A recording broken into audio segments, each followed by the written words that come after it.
El estado de emergencia y la cuarentena impuesta por el gobierno para frenar la propagación del coronavirus ha sido una hecatombe para el sistema laboral peruano. De la noche a la mañana, miles de empresas dejaron de operar, quedándose sin percibir ganancias e imposibilitados de solventar sus gastos como pagar la planilla. Esta semana, el Ejecutivo publicó una norma que regula la llamada suspensión perfecta de labores, una figura legal que permite que las empresas afectadas por la crisis puedan suspender el pago de remuneraciones a sus trabajadores mientras no estén trabajando como consecuencia de la cuarentena, una especie de licencia sin goce de haber temporal.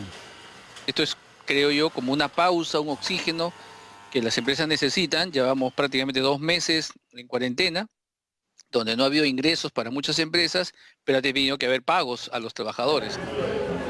Hay una necesidad real de muchas empresas que están sufriendo un golpe económico grande, pero también pues la subsistencia de las personas y de las familias está en juego.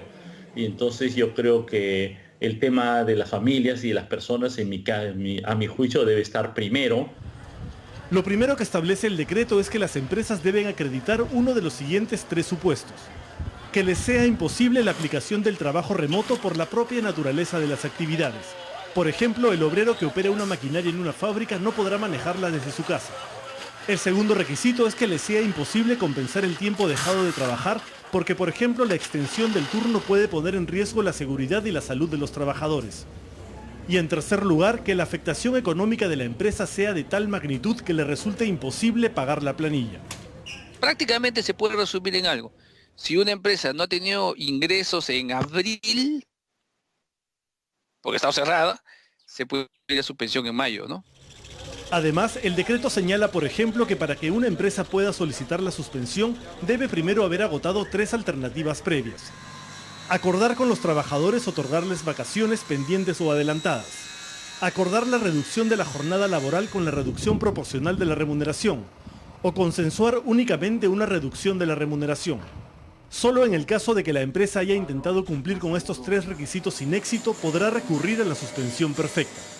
Se han presentado ya creo que una cantidad enorme de solicitudes, me parece más de 5.000, y algunas el mismo día que salió el decreto supremo. Entonces uno se pregunta cómo es posible que la empresa haya negociado con los trabajadores todas las distintas opciones en, no sé, horas, ¿no? Que había salido el decreto, ¿no? Me parece que es inverosímil y me parece que la capacidad de fiscalización del gobierno al respecto es sumamente baja.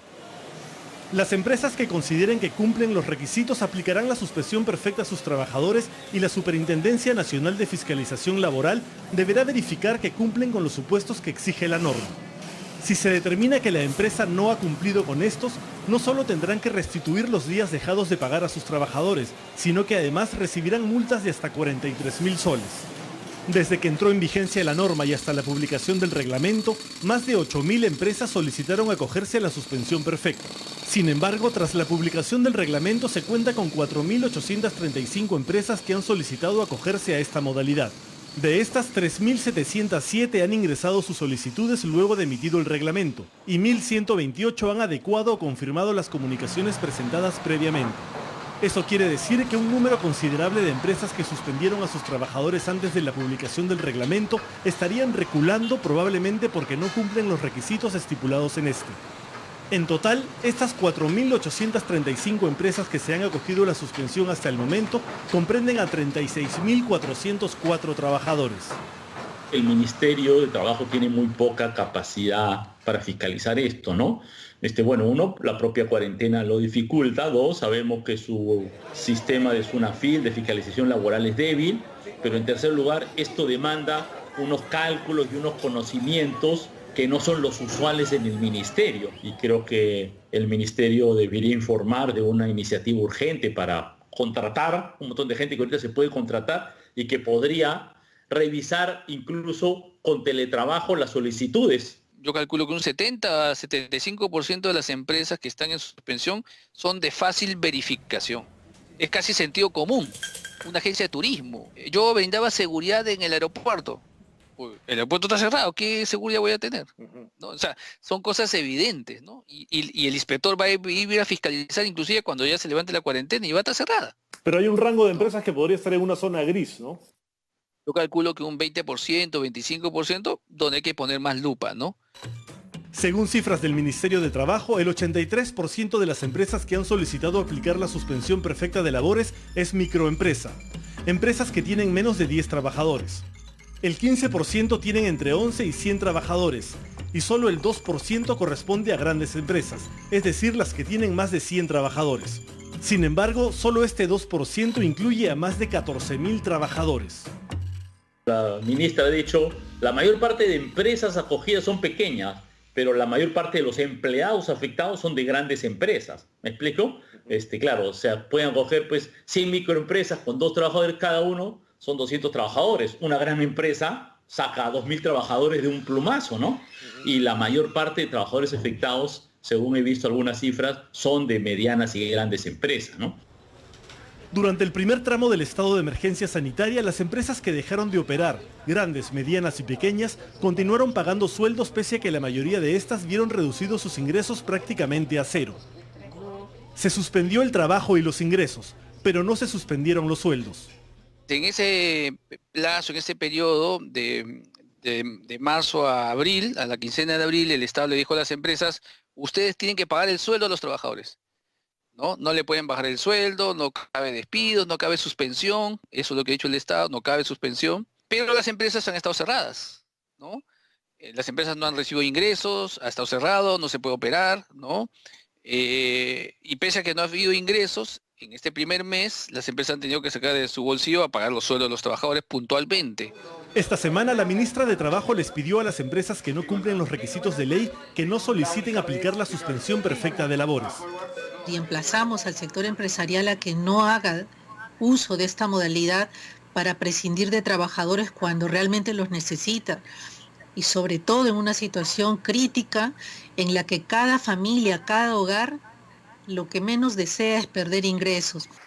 La propia ministra sostuvo que sería un sinsentido que las empresas que ya están recibiendo beneficios y subsidios del Estado soliciten acogerse a esta medida excepcional. Me parece que no es aceptable que una empresa, por un lado, esté recibiendo préstamos a tasa cero, digamos, ¿no es cierto? Préstamos recontra subsidiados por el gobierno y, por otro lado, despidiendo trabajadores.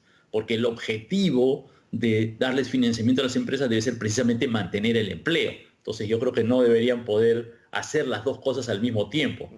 El decreto dispone que podrán retirar mensualmente el equivalente a un salario de su compensación por tiempo de servicios.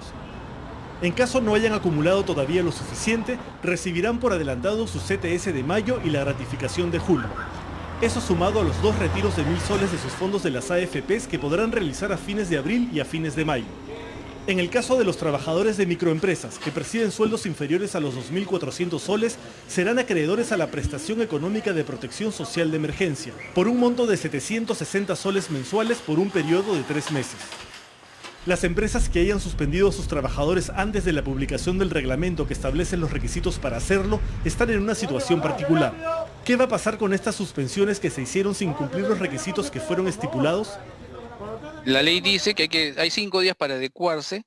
Entonces, en esos casos, por ejemplo, antes no te decían que hay que comunicar al sindicato y ahora te dicen que se debe comunicar y tener una reunión con el sindicato. Se tiene esa reunión a posteriori después, pero bueno, no queda otra, no hay otra forma de regularizar, ¿no? El único tema que no se puede regularizar, evidentemente, es que dialogar con los trabajadores para ver si iba a vacaciones o no, eso no se puede regularizar, ¿no? Ahí el Estado tendría que ser razonable y aceptar de que no puede aplicar un requisito hacia atrás, ¿no? Cuando antes no te lo pedían, ¿no? Hay por otro lado una corriente de opinión que considera que las grandes empresas que pertenecen a grupos multimillonarios no deberían estar permitidas de solicitar la suspensión perfecta de labores para sus trabajadores, pues con las ingentes ganancias que han tenido en meses y años anteriores podrían cubrir tranquilamente la planilla. Sin embargo, las cosas no son tan sencillas.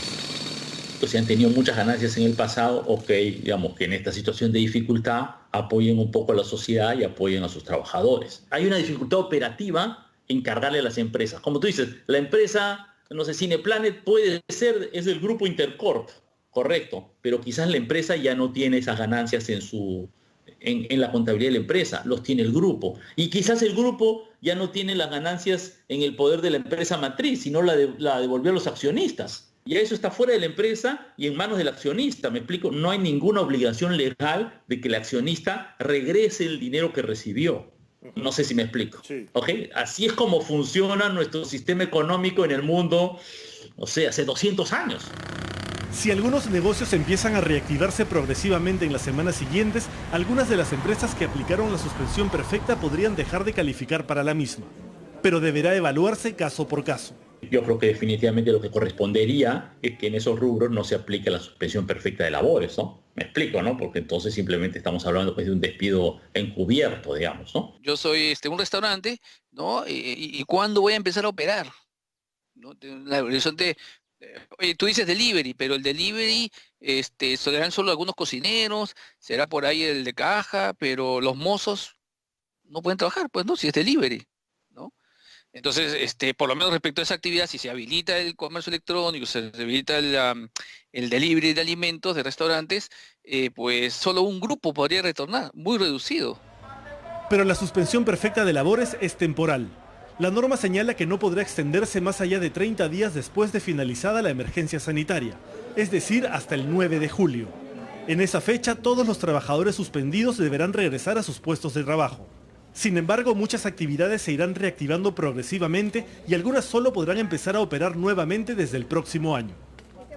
Es como que si tú me dijeras algo así como, y yo creo que los trabajadores de Cineplanet o los trabajadores de Casandina, que están en suspensión perfecta de labores, ¿van a regresar a trabajar dentro de 3 meses? Mira, creo que las probabilidades son muy bajas. ¿Quién va a ir a un gimnasio, no? Un cine, un restaurante, ¿no? Un hotel, la agencia de turismo, ¿no?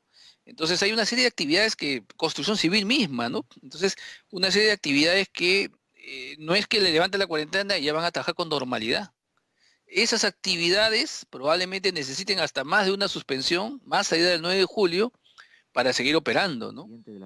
Regulada la suspensión perfecta de labores, con sus luces y sombras, el gobierno debe diseñar un plan detallado de reactivación económica que incluya, por ejemplo, protocolos sanitarios para todas las actividades que empezarán a entrar en funcionamiento pasada la emergencia. El gran reto será justamente esa transición entre la suspensión de actividades y la reactivación, un proceso que nos pondrá a prueba como país una vez superados los devastadores efectos de la pandemia.